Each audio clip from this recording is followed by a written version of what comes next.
Hi, and welcome to Serenity Now, a place for entrepreneurs to ask questions, learn, get connected, and be inspired. Join us as we talk about all things business and the search for the ever-elusive Serenity Now in both business and personal life.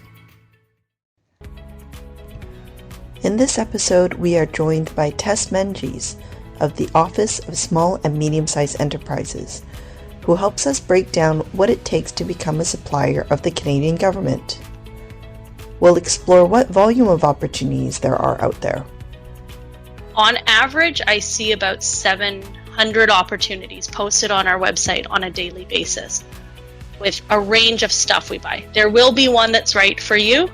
How startups can participate and bid for contracts.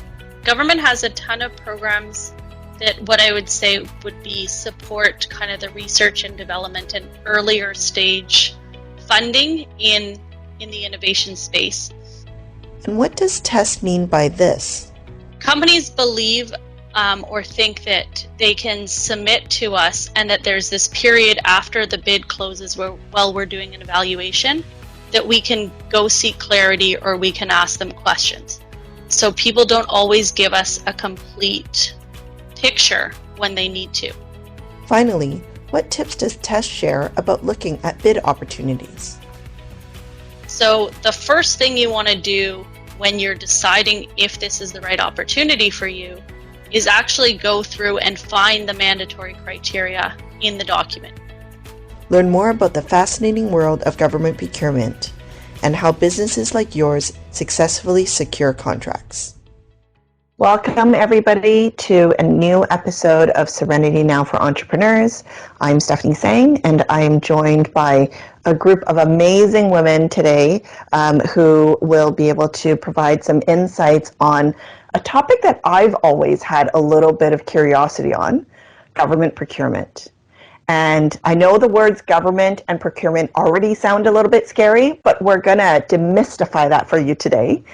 So I'm going to actually have our resident banking expert and finance expert, Rita, tell us a little bit about who she's invited to the show. Rita? Hello and welcome to another episode. I've got Tess Menges here with us today. And if you could picture a government worker, do not put her into that box or peg or square hole or anything. She is absolutely the opposite. I met Tess quite a number of years ago through various events and such. And then at one point I had been interested in looking at government procurement for a brand new company and ended up with a connection with Tess. She had helped us through an incredible process with great follow-up and just wanting to learn more and add support through the growth process of the company. And I thought it would be great to meet somebody who's working for the government but really here to help us as entrepreneurs to move forward. So welcome, Tess. I thought I'd let you share just a little bit about your current role right now. Thanks, Rita. So yeah, I do try to not be, I guess, your typical government person, but our whole office is set up to support small businesses, and so we try to do what we can for that. The focus of our office is really to assist with government procurement or government purchasing. So anything to do with selling goods or services to the federal government, that process is lengthy and complicated. And it's our job to assist small businesses in understanding that whether they decide to proceed or not, we judge both of those as a success as long as you have the ability and the information to make that decision. So it's our role to really do anything related to the procurement process and to assist a small business with that. And to that end, Tess, you've been with the government for quite some time now, haven't you? And I think you've done a few different roles, so you've got some great background and insight. How many years have you now been working through this? I've been here 13 years, the majority of the time with the same department, so the purchasing department, which is now Public Services Procurement Canada. I started with the Office of Small and Medium Enterprises. And then I decided that if I was going to be supporting small businesses and helping companies with the procurement process, I would like to be involved in the other side of things and actually doing the government procurement process. So I went on to join some of our national commodity groups that don't sound very exciting, but we buy printer products for the whole country, or general, what we call commercial acquisitions. So purchasing kind of any services or goods that other departments need. Did that for a while, came back to OSME, which is kind of my home and what I like to do in assisting suppliers. And then I had the opportunity to go and work for the National Shipbuilding Secretariat, which was located here on the West Coast. And that was a $12 billion contract that was given to C-SPAN as part of a 30-year kind of plan. So I was there in the beginning assisting C-SPAN and government with that relationship and managing some of those contracts. Then came back to OSME, and then I went over to Western Economic Diversification for a little bit and wanted to see what grants and contributions were like and the difference between that and government procurement. And now I'm back in OSME. Okay, so just to clarify acronyms, OSME, what does that stand for, so we don't have to be afraid of that acronym? We could do a whole podcast on acronyms only. Some of our meetings are acronyms only. OSME is Office of Small and Medium Enterprises. So that's the name of our specific office or regional. I'm located in Vancouver, but we also, my colleagues cover the rest of Canada. So our goal is to be accessible and there for suppliers in whatever part of Canada they need support in. So I think based on this background, everybody should probably feel fairly comfortable with Tess's experience, her background, her knowledge, and the team that runs straight across Canada in the ability to support entrepreneurs at all stages of this process. Love it. So we love the format, and all of our listeners know this, of telling a story that may present some challenges, and then what are the outcomes. And sometimes it's success and sometimes it's failure, but there's always some lessons learned in the process. So we asked Tess to develop, just kind of prepare a couple of stories of her experience in working with small businesses. We thought it would be a good way to draw that connection between how government procurement could be applicable to small businesses and the services and the products that small businesses in Canada can go after. And really in any other country, I'm sure they have the equivalent of an OSME or at least Procurement Canada and Procurement US, like whatever country you're from. And so I'm going to have Tess, if you're okay with it, if you could tell us a little bit about how an organization that you had helped was able to understand a little bit more about government procurement and how they went through the process with you. Would you be able to tell us a little bit more?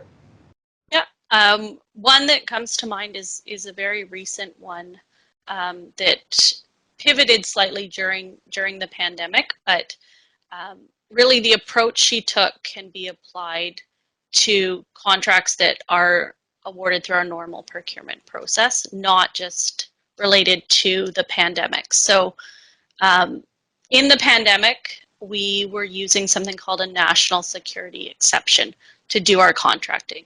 And all that really means is that we either don't post an opportunity because we don't have time and we will directly award it, or we will post an opportunity, but it'll be posted for 5 days, maybe 10 days, as opposed to our usual 45, 50, 60 days. So it means that companies have to move very fast in order to be able to respond to these opportunities.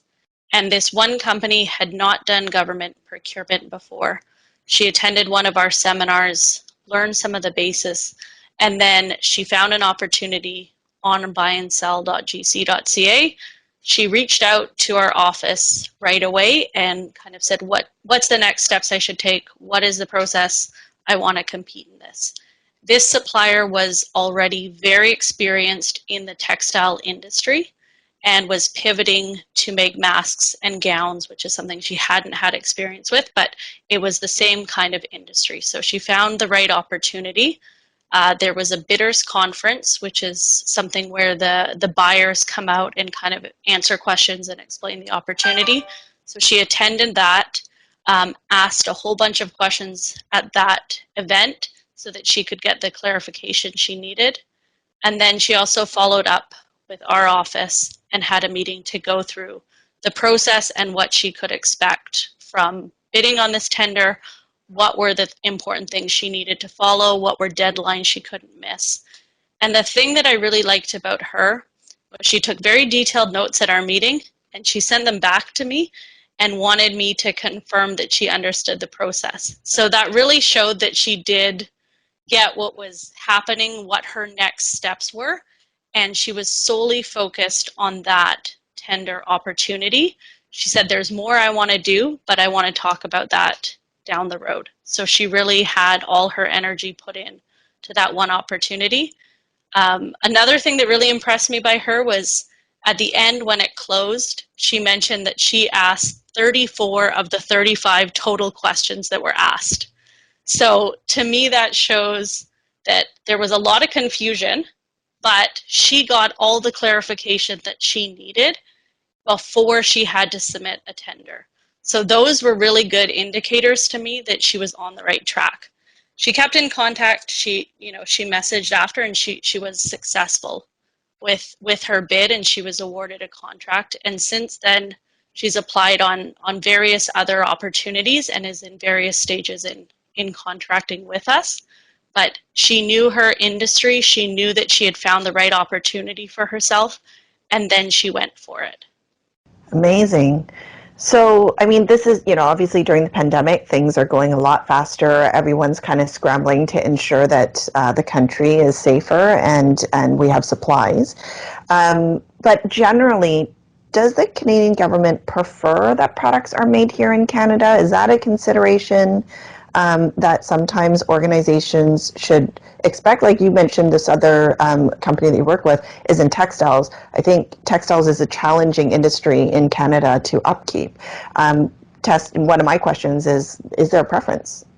The answer is it depends. So I guess that's a very government answer, but each requirement is subject to different trade agreements that the government has entered into, and we have to follow those. And those dictate whether we can add what we would call Canadian content to our procurements. And I believe if it wasn't the one she competed on, it was another mass tender where we actually did apply Canadian content and say it had to be made locally because of sourcing issues during a global pandemic. We knew we wouldn't be able to get things from overseas. So it really does depend on the tender, but the main thing is Government of Canada can apply Canadian content in a variety of ways, and it means that our purchasing can actually be opened up to more of a diverse supplier base, and we can kind of limit who's able to supply by using our Canadian content. Yeah, Rita, you've got a question. I was going to say, I'm curious. So she sent 34 out of the 35 questions that were asked. That's fantastic. And it obviously means she did her work, her homework in this process. What was the best question you received from her? So if I'm going to be getting ready to put something forward, what's one of the key questions that you thought was fantastic to put forward? So actually, I don't receive any of those questions. So I don't know what she asked. I could look it up in some historic information, but she actually asked those questions directly to the buyer.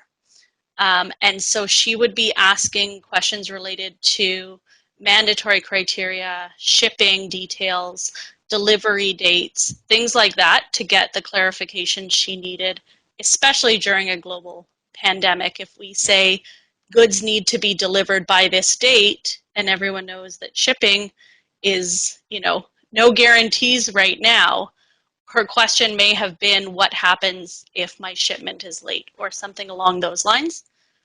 So I don't actually know her questions that she asked the contracting authority, But I think the main point is that in our tenders, there's always going to be confusion, and there's always going to be things that you want to ask or you want to understand better. And you have a limited window during that question period for you to communicate with the buyer and get that clarity that you need. Okay, awesome. I'm going to just maybe ask a little bit more about typical challenges, right? Because here's this opportunity and it's out in the public, everyone can see it. So there's a lot of companies that might be local but overseas. What are some of, I mean, I know there's probably a lot of different challenges, but if you were to kind of pinpoint specific challenges that companies, when they're in the bidding process or understanding them, what are some of the core questions that you tend to get? I think the main question we get is about the requirements and the mandatory requirements. And companies believe or think that they can submit to us and that there's this period after the bid closes while we're doing an evaluation that we can go seek clarity or we can ask them questions. So people don't always give us a complete picture when they need to, because really that's, you have one window as a company to get the clarification you need. And then your proposal has to represent everything that we have asked for in our tender document. And we're really only interested in what we're asking for. We're not interested in the other stuff about your company, the great work you've done on other projects. If we say that we want to know about 2 projects related to a time that you delivered a course in English and French, we want you to be concise and we want you to tell us only about those 2 projects. We're not going to give you extra points if you tell us about 3 or 4 projects that you've done. It's really about following all those kind of questions that we're asking and not going beyond that. It's funny because my background as a grant writer, often I'm like, writing stuff for the government is not like writing an exam in school. It's not if you fill out 80% of the answers, you have 80% correct and you're good to go. It's if you get one blank that's in there that's not filled out, and it might be a mandatory one and it wasn't just a technical hiccup and you deliberately just skip the question because you're like, I don't know what this answer is. It's okay, I'll bypass it. That could mean getting things thrown out. Sounds very consistent there. Candice, you had a question. So I'm completely unfamiliar with the whole procurement process. I am an accountant, but I don't have a lot of clients that participate in this, or if they do, they haven't told me about it. And so I'm intrigued by this point system. It kind of, like Stephanie was saying, that it kind of reminds her of an exam, but it definitely does remind me of my CPA exam days where you have to get mandatory points. So maybe you can explain how this point system works. Like, is it like you get points for applying? Like, can you explain that a little bit? Yeah. You don't get points for applying, I guess, but you have to apply to get the points. And so the way it works really is that every opportunity is going to have mandatory criteria. It doesn't matter what we're buying, we're going to have mandatory criteria. You have to meet all of those mandatory criteria before we look at anything else in your proposal. So the first thing you want to do when you're deciding if this is the right opportunity for you is actually go through and find the mandatory criteria in the document. You can use Control F. You don't need to read our 60-page document. You need to find the mandatory criteria and answer those and answer all of them. Like Steph was saying, it's not good enough to answer 5 of the 6 mandatory criteria. You need to answer them all, and you need to answer them in a way that shows that you have met them. So you can't just say, I can fly a plane, right? I can say I can fly a plane. Who wants to come in the plane with me? I don't think anyone does right now. But if I show I got my pilot's license 20 years ago and I've flown, small planes and big jumbo jets, etc., and have this many passengers, that's showing that I actually meet that criteria. So that's the first step. We then go on and we have point-rated criteria. And when we use point-rated criteria, we tell you that an answer that has this included is going to give you 4 to 5 points. an answer that has this included is only going to give you 2 to 3 points, and an answer that has this is going to give you 1 point. So we're very upfront about how you can score the maximum amount of points. We also tell you how many points you need overall in order to move on. So you can quickly assess, okay, am I only really at 1 or 2 points for everyone? That's not the right opportunity for me. Or am I pretty confident that I can show that I'm, 3, 4, 5 for the majority of them, and then I can move on and proceed. So it is all given to you up front, but it's really, if you're going to look at anything in the document, look at the mandatory criteria first. That should take you, maybe 30 minutes, and if you should bid on this or not. Reminds me a lot of reading tax legislation and teaching people to read tax legislation. It's all government. You have to pay attention to all the ands and all the ors. Yes, for procurement, you have to pay attention to the must, shall, should, needs, all those differences in that wording. Okay. I was just going to say, it reminds me of my kids like Rubik when he does an assignment, and it's like, if you can tell us some vocabulary, you get 1 point. And if you can give a, detailed paragraph about this, and he, would bring it back to me and be like, Mom, does this look like I'll get 5 points or 2 points? And I'm like, dude, if you don't know, you're not writing what you need to write. So it seems like that is also, on the scoring side of things, that's really interesting as well.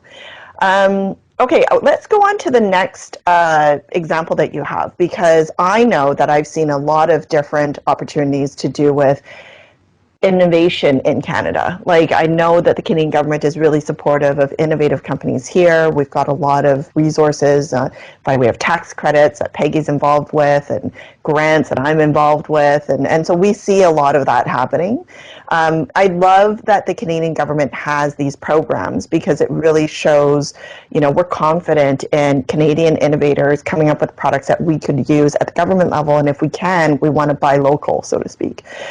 Tess, maybe I'll give you a chance to go through the second example that you brought, and we can chat a little bit about the differences between that, that company and the one that you just explained to us earlier.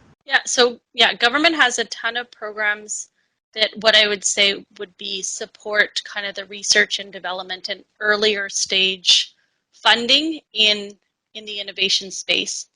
Procurement is a bit trickier with the innovation space, because typically our procurements say, show us how this works, show us examples of what you've done in the past, which doesn't necessarily allow for innovation. But there are some newer programs that have come out, not even newer, because one has been around, changed over the course of time, but it's been around for probably 12 years now, so it's getting up there. But one of the suppliers that I met with, she was talking to me about our innovation program, which at the time was called the Build in Canada Innovation Program, and she was looking to apply for her language service that she offered, and she had some new ideas around that. And so we talked for a number of months, and then in the end that didn't quite work out for her. That program kind of morphed. But a few months later, I saw an opportunity through the IDEAS program, which is run through Department of National Defense. So another acronym, Innovation, Defense, Excellence, and Security, comes out to IDEAS. And it was for the Canadian Armed Forces was looking for a quicker way for language acquisition and retention. And so I sent her that opportunity, and she, we had a few meetings to go over that and the process. And one thing she said that she really liked about the IDEAS program was how straightforward it was. So procurement is not necessarily always straightforward and simple. The IDEAS program was really kind of the problem statement, and then very short places where you respond. And actually what they do is they get you as the company responding to write the statement of work. So you're actually writing the statement of work if your project gets approved. And so we had a few meetings, and she again needed to understand the process, and she came at it with some different experiences and wasn't familiar with government, and she wanted to bring a lot more of her experience into her proposal. So I kept having to remind her, like, focus on what questions being asked and how you can respond. In the end, she submitted, I would say, with a few minutes to the deadline, but she got it in on time and she was successful. So the first step in that program is up to $200,000 in funding, which she received to develop her innovation. And she will then go on to the next round of that program, which can be up to, I believe it's about $1.5 million, to further her development and continue on with that project. And then the last stage will be leading into a procurement through Department of National Defense. Wow, that's quite the success story. Sounds like this company may also be a little bit smaller if they're kind of at this prototyping stage. It doesn't sound like they had already had necessarily something in commercialization. Do you know what stage they were at when they kind of started working on the Ideas program? They were, so we can use, it's a government thing again, but it's a technology readiness level or solution readiness level. It's a scale from 1 to 9 that says 1 is I have an idea on a napkin, and 9 is I'm selling to the market. And at the time she applied, she probably was around a 3 with her innovation. So they did have something, but you actually need to be very early on to apply for the Ideas program for these challenges. And then they want you to work through that scale and eventually get to the 9. And the other thing is that we want you to develop this, but government doesn't actually want the rights. We don't want to own the IP or anything. So we support companies in that development, but we don't want to keep the IP rights because we want you to be able to go and sell to, private industry, other countries, whatever it may be. Amazing. So, Rita, did you have a question about this one? Yeah, absolutely. This is one of the programs I was working with Tess on, and she was absolutely brilliant with her follow-up and thoroughness here. One of the questions that might be out there is, you said you've got $200,000 available to develop your idea. So is there allocation of funds to specific items or key areas for the focus of the business? Or can I just deploy it all and say I need to hire an engineer and the cost for the engineer is $175,000. I'm sure that all of that gets developed out, but maybe just some sort of an understanding of, some of the deployment of the funds in the initial ideas stage of the project. What can I use this for? It's pretty much up to you what you use it for, but you have to determine that when you're submitting your proposal to the program. So that's the whole proposal that you're submitting. The program is putting out a challenge. In this case, it was increase language, the rate at which a soldier can learn a language and retain a language. That was the challenge. And then it's up to you to say how to do that, how much it's going to cost. They are going to give you the maximum, so it has to be under $200,000. Whether you spend $10,000 to do it or you spend $195,000, it really doesn't matter. But you justify those costs and you come up with how you're going to spend those costs. So if you want to spend them on an engineer, go for it. If you want to spend them, hiring 10 staff to work through this, if you want to purchase technology to adapt, it is really up to you to develop that project plan. Okay. Peggy, you had a question? More of an observation. As we're talking, I'm looking up the website, and I just want to make note that in the summer of 2021, there's a green heat, low carbon energy generation for heating existing buildings. That's the current program that's out there in this area, and if anyone's interested in that, they should look into it because it's obviously sounds like a great way to take your innovative ideas to fruition. And that one is actually the first of a new, I'm going to say, box under the Ideas program. So I've talked about really the challenge aspect of the Ideas program. The green heat is what's called a test drive. And so it's later stage companies. So it's companies on that scale again that are kind of 6 7, 8, 9. So you have something, but you might need to work out some of the kinks, or it might still be in beta form. That's what they're looking for. And they're open to any type of solution to have Department of National Defense building upgrades so that they're on whatever kind of green heat you propose. And because it's with Department of National Defense, what they're doing with the one Peggy found is an advanced procurement notice. So they want to ensure that everyone who has a solution is eligible to compete. So they're saying, get your security clearance now, get the prep work done before we actually put out the opportunity in the summer, so that you can be as prepared as possible and give us the best proposal when the time comes. Wow, so it's almost like a preview and ensuring that everyone has their ducks in a row. I love it. Exactly.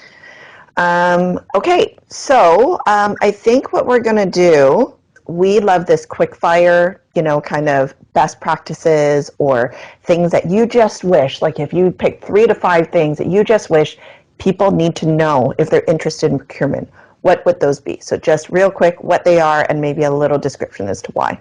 Question period during any procurement process. Figure out when it closes so you can ask the right questions. Open up the e-post conversation early on, as early as possible in the bidding process. So you are not doing that 2 minutes before you want to submit your bid and no one accepts your request and therefore you can't submit a bid. Find an opportunity that is right for you. Don't try to make the opportunity right for you. What I loved about that first supplier is she knew exactly that she had found the tender and that it was the one for her to compete on. On average, I see about 700 opportunities posted on our website on a daily basis with a range of stuff we buy. There will be one that's right for you, so don't try to force it. Know what your approach is, so know how you're going to approach government contracting. Know if you want to do low dollar value. Know if you want to be part of our supply chain. Maybe you don't want to contract directly with us, but know what you want to do in terms of government contracting. And then I guess I've lost count, but contact us. Like that's really the biggest message, is whether or not we have a 5-minute conversation or an hour-long conversation to help you determine approach, process, and if this is right for you now, or this might be right for you in 3 years or 5 years or 6 weeks. But we can help you with all of that. I love it. And so I'm just going to do quickly a few key tips that I heard is make sure that you answer the question. Don't just skip it. Don't just answer it part way. Don't answer it with all the bells and whistles of all your experience in life when all they're asking is, do you export to this country? We don't need to hear all that. Read the mandatory requirements. Make sure that you understand the terminology of must, shall, should, needs. Things, those are key words that people should be looking at.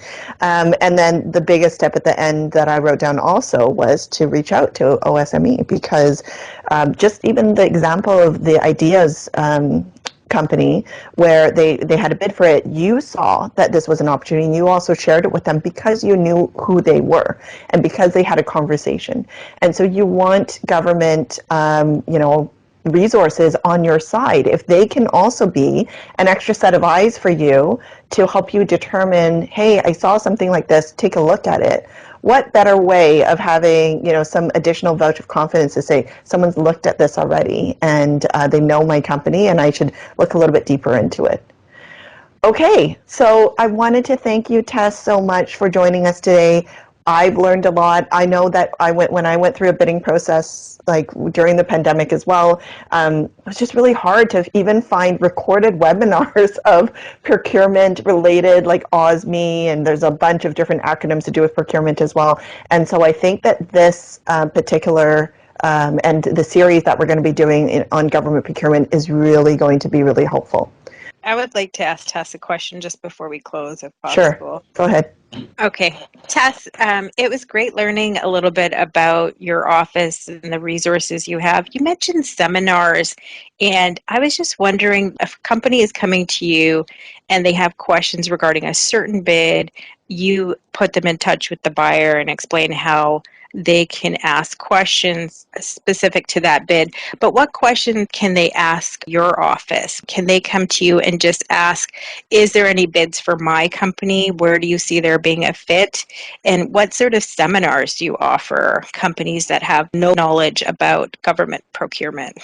So I would say companies can really ask us anything, and it's my role to say whether that is a question that should go to the contracting authority, the buyer, or whether that's a process question that I can answer. But generally, we're here to assist with the process.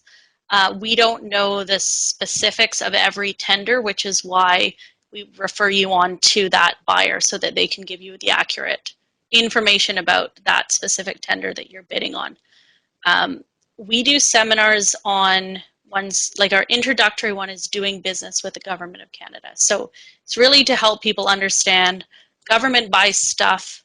We have a website that we post our procurement opportunities on, or we buy through a low dollar value procurement process. We then build on that and we explain how to use the buy and sell website in another seminar so you can maximize how you search, can search using a code that's associated with everything we buy so you get the right results, can set up profiles so that you get emailed the results. And then we also have a seminar on bidding on opportunities. So that's going through kind of the 6 parts plus annexes of a tender document and what you need to be aware of, what you should do to look for those mandatory criteria, how to respond. We partner with different groups to offer seminars on professional services, so supplying professional services to government, on security clearance process, and then our office has developed what we consider a masterclass, which is a next level in the bidding process. And so we can offer that kind of on an as request basis, really to anyone who gets a group of 5 to maybe 20 people together. And we have one for services and one for goods. So we've developed mock tenders. Goods is for the purchase of dogs for the RCMP. And for services, it's Library and Archives has recently experienced some paranormal activity. And so we're looking for Ghostbusters to come in and assist, or different solutions to help Library and Archives with the paranormal activity that they're experiencing. So we flip the process onto you as a company and we make you the evaluator. And you see how it becomes difficult, or how those little things where I was saying just answer the question, really you just want someone to answer the question, because when they provide more detail, it gets more complicated and you don't know how to rate them. Tess, that sounds pretty cool. That sounds way too cool for government, I have to say. I would not imagine you guys would be putting on seminars about Ghostbusters. I love the dogs too, because who wouldn't love to learn about something while talking about dogs? I think those are both fantastic ideas. And are you having these seminars often? Like, is there a schedule of these seminars at all? Our normal seminars are offered, I mean, last time I checked, because now everything's national, kind of, and we're not doing them in person, so every OSME across the country is offering these. I would venture to say we have at least 3 to 4 a week that we offer through various channels. The masterclass we don't post as a public offering yet, but we do it as often as requested, and we have different associations or organizations coming to us to request that. So we've run probably about 10 masterclass sessions in total. And when we were able to do things in person and kind of control who joined in, we were doing those on every other month basis. That's great. So it's not necessarily a calendar you have up. Is there anything up on your website regarding seminars, or can we just put maybe a link under the podcast to your office and people can reach out, businesses can reach out to you? We have both. You can put a link to like all our national, regional contact information. And we also do have an events calendar on Buy and Sell. It just won't have the masterclass listed on there. That's like, but once someone contacts us, if even if it's 2 people and they want us to deliver it for them, then we'll do that. I remember taking one of the buy and sell webinars, and I will tell you 100%, I'm so excited about doing this Ghostbusters like mock thing, just because that other webinar I was on, there were like audio issues, and then people didn't really understand something, and then they would ask the question again, and I ended up just walking away from my laptop and just recording the whole thing on an audio, and it was really hard to understand. So I love that the government is being creative and innovative and being able to share a different perspective. From the perspective of almost the person who marks the tests. Like, this is why you need to have what you have in there. So I love that. And just a little tip, that's going to be one of the episodes that we are going to be going through as a group to go through one of these exercises. So if you're interested in that, please join us for the next one. Tess, thank you so much. We're going to put your contact information under the podcast so that people can reach out to you as well as your department. And we look forward to having our listeners join us for the next couple that episodes that we'll cover more procurement-related best practices. Thanks, everyone. Thanks for having me.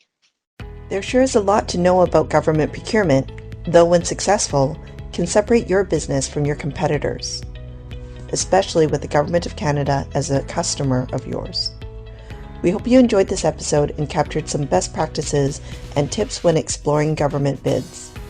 Join us for our next episode where Tess returns and turns the tables on us by putting us through a unique exercise that involves bid reviews and scoring. Maybe you know someone who could benefit from this podcast. Please share it with your business community, and perhaps it could give an entrepreneur some serenity now. We hope you enjoyed this episode and picked up some good tips and best practices that would benefit your entrepreneurial journey. Remember, none of the content in this podcast should be relied upon as standard legal or business advice. Always consult a professional for your specific business.